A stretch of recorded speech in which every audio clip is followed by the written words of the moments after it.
அப்பா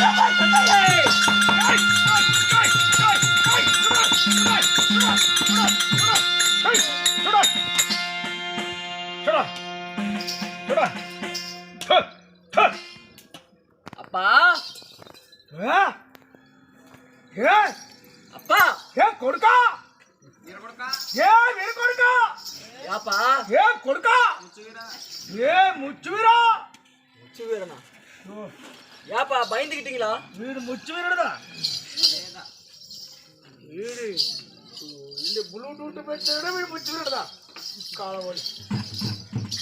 அப்பா கட்டா வயதான காலத்திலே கொடுக்கா என்னப்பா கொடுக்காங்கிற மகனே அப்படி என்று சொல்லுங்கள். அப்பா உங்களுக்கு வயதாகி விட்டது. ஆமா. வயதான காலத்திலே குடிசில இருந்து கொண்டு கூழம் தண்ணீரை குடித்து விட்டு குடிசில இருப்பதை விட்டு விட்டு இதுவா அத்தஜாம வேலை அனாந்தர வனத்திலே இப்படி காப்ப வெளிச்சம் போட்டு இப்படி அழுத புலந்து கொண்டு இருக்கிறீர்களே, என்னப்பா விஷயம்? கண்ணே மகனே அப்பா என்ன கலந்துச்சுன்னு கேட்கலாம் அல்லவா? உண்மையா? நம்ம பண்ணைய பாக்குறவங்கள பண்ணையும் சரி. யாரு? நாக்கிர். ஆஹா அம்மா நாக்கிர். சரி. அவர் இடத்துல நம்ம பண்ணை பார்த்துட்டு வரோம். ஆமா. 7 பேர் அண்ணன் தம்பிங்க. சரி. 7 பேருக்கு ஒரே ஒரு பொட்ட பிள்ளை. ஓ. அவங்களுக்கு ஒரே பிள்ளை செல்லம்மா. சரி. பொம்மிநாயகம். 7 பேருக்கு ஒரே பிள்ளையா? ஆமா. பொம்மிநாயகம் மட்டும் ருதுவாகி விட்டாள். சரி. ருது வந்தால் வயதுக்கு வந்து விட்டாள். ஏப்பா அந்த பொண்ணு வயசுக்கு வந்தா வந்துட்டு போகுது, நீங்க இந்த வனத்துல உட்கார்ந்து அழுதிட்டு இருக்கீங்க. அததான்ப்பா சொல்ல வரேன். என்னப்பா சொல்ற? அதாவது வயது வந்ததுனாலும் சரி நல்ல நேரத்துக்கு வயசு வச்சிருந்தா இவங்க அரமனையில வந்து குடிச்சு கட்டி தண்ணி ஊத்தி விட்டு கூப்பிடுவாங்க. சரி. ஆகாத நேரம் அவுட்டு நேரத்துல வயது வந்துட்டாங்க. ஓ. ஆகாத நேரம் அவுட்டு நேரத்துல வயதுக்கு வந்தனால சரி ஊருக்கு மேற்பரமாக 6 சுண்டுலை வனத்துல குடிச்சு கட்டி 31 நாளைக்கு குடிச்சு கட்டி அம்பிகை விரதம் இருந்தால் அது தோஷமாக கூட விளைவிடுமா. சரி இப்ப அதுக்கு என்ன? அது என்ன செய்வென்றால் 31 நாளுக்கு ஊருக்கு மேற்பரமாக குடிச்சிட்டு இருக்கணும்ல, அவங்க இடத்துல யாராவது குடிச்சிட்டு அவளுக்கு போகக்கூடாது. அதனால அவங்க பண்ணை பாக்குற நாமளும் அது ஆதாரிச்சுன்னா சரி, அதனால நான் தான் காவலுக்கு போகணும். குடிச்சு காவல் முடிஞ்சதா இல்லையா? காவலாகட்டும் 30 நாள் முடிந்து விட்டது. சரி. இன்னும் ஒரு நாள் காவல பத்திரமாக இருந்துட்டால் அவங்க கொடுக்க தானியத்தெல்லாம் வைத்து நாம ஜீவனம் பண்ண இன்னும் ஒரே நாள் காவல் இருக்கிறது. அந்த ஒரு நாள் காவலுக்கு போகலான்னு வளம் பொழுது மழையோ பேசுறது, இடி அடிக்கிறது, காற்று அடிக்கிறது. சரி.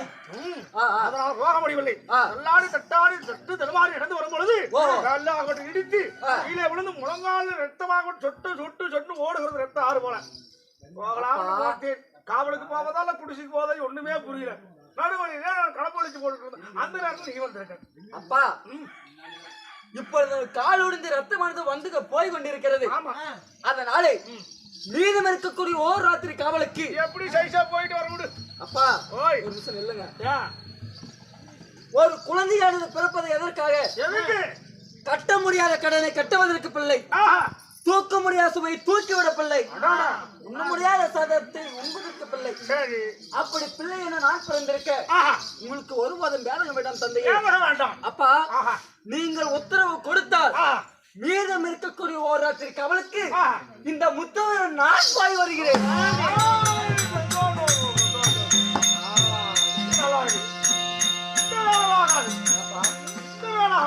என்ன காரணம்? என்ன வயசு?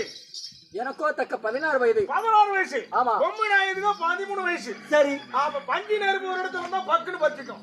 அதனால நீ வந்து ஒரு வாலிபன். அப்பா அப்படி பஞ்சு நெருப்பு பக்கம் இருந்து பக்குன்னு பத்திக்கிட்டா பொம்மையம்மா நீயே நானு 3 பேர் சேர்ந்து ஒன்னா சேர்ந்து குளிர்காயலாம் அந்த குடிசைக்கு நீங்க வந்துருங்க. அதுதான் தாகாதுன்னு சொன்னேன். நானே போயிட்டு வர விட நீ அது போக முடியாது. அப்பா நான் சும்மா விளையாட்டுக்கு தான் சொன்னேன். அப்பா வேறு பலமாக இருந்தா வெள்ளாடுதான் எட்டி தாவுமா, நெருப்பின் மீது ஈ அமருமா, இரும்பு தூணின் மீது கரையான் தான் ஒட்டுமா. அப்பா அது போல பாதக புத்தி என்னிடத்தில் கிடையாது. அதனாலே என்னுடைய மகன் உண்மைதான், இந்த சின்னானுடைய மகன் அல்லவா. அதனாலே அது போல பாதக புத்தி இந்த முத்துவர் இடத்தில் கிடையாது. உண்மைதான். அதனாலே நீங்கள் உத்தரவு கொடுத்தால் மீதம் இருக்கக்கூடிய ஓராத்திரி காவலுக்கு நான் சென்று பல பத்திரமாக காத்து வருகிறேன். உண்மைதான். அப்பா நான் பெற்ற பிள்ளை அல்லவா. உண்மைதான். உன்னை நம்புறேன். சரி அதனால போயிட்டு வா. சரி போயிட்டு பத்திரமா இருக்கணும். அப்படியா? அண்ணே ஏப்பா போயிட்டு வரியா? போயிட்டு வரேன்பா. சரி போயிட்டு வா. அப்பா போய் ஒரு நிமிஷம். காவல் போறேன் நேபு ஏமா வரணும் என்ன சமாச்சாரம்? நான் அப்படி இந்த காவலுக்கு போவதாக இருந்தா என் தாய் சின்னாத்தியாக விட்டவள் அவளுடைய முந்தானையிலே 5 வெள்ளி காசுகளை கண்டேன். அந்த 5 வெள்ளி காசை என்கிட்ட கொடுத்தீங்கன்னா நான் காவலுக்கு போறேன். இல்ல அப்படின்னா நான் காவலுக்கு போக மாட்டேன். 5 வெள்ளி பணத்தை கொடுத்தா காவலுக்கு போறேன். ஆமா எல்லாம் போக முடியாது. ஆமா ஏன்னா பைத்தியக்காரன பேசுறியே தேரா திருநாளா தேர் மிட்டாய் வாங்கி தருக்கு கடையா கடை தருவா. ஏன்னா குச்சி மிட்டாய் குதிரை வெட்டில வாங்கி திங்கிறதுக்கு சரி நீ ஒரு முட்டு குடிச்சு காவலுக்கு போற. ஆமா உனக்கு எதுக்குடா காசு பணம்? அப்பா இதுவோ மழைக்காலம். இந்த மழை காலத்துல நான் இங்க இருந்து முட்டி கடிச்சு காவலுக்கு போறேன்னு வச்சுக்கோங்க. நான் இங்க இருந்து போறதுக்கு முன்னாடியே மழையில முழுசா நனைஞ்சு போயிருவேன். ஆமா நான் இங்க இருந்து போய் முன்னாடி கணப்பு வெளிச்சம் போட்டு வீர மண்டி இட்டு இப்படி வீர மண்டி இட்டு நான் காவல் புரியும் பொழுது 3ஆம் ஜாமத்திலே அந்த கணப்பு வெளிச்சத்துக்கும் நனைஞ்ச ஈர உடம்புக்கும் என்ன பண்ணோம்? 1ஆம் ஜாமம் 2ஆம் ஜாமம் 3ஆம் ஜாமம். ஆமா 1ஆம் ஜாமம் தாங்கி குடிக்கலாம். ஆமா 2ஆம் ஜாமம் தாங்கி குடிக்கலாம். 3ஆம் ஜாமம் எப்ப இருந்து கொம்பளானாலும் மூஞ்சாவது தாண்ட மாட்டோம். தூக்கம் வரும். அப்படி தூக்கம் வரும் பொழுது பண்ணாங்க அப்படி தூங்கி விட்டால் அப்படி நான் தூங்கி விட்டால் கள்ளனோ கல்வனோ யாராவது ஒருவன் வந்து அந்த பொம்மைய மாலை களவாடி கொண்டு போய் விட்டால் அந்த ஆகினி யாருக்கு? நமக்கு தான் சேரும். அதனால அப்படி தூக்கம் வரும் பொழுது என்னுடைய திருமண சோமன துணியில முடிஞ்சு வச்சு அந்த முடிச்சு அவிழ்ப்பதும் அந்த 5 வெள்ளிக்காசுகளை எண்ணுவதும் மீண்டும் முடிப்பதும் மீண்டும் காவலை பலவத்திரமா காப்பதும் மீண்டும் தூக்கம் வரும் பொழுது அதே போல அந்த முடிச்ச அவித்து அந்த காசை எண்ணுவதும் அப்படியாக காசின் மீது கராராக இருந்து அந்த காவலை நான் புரிந்து வருவேன்.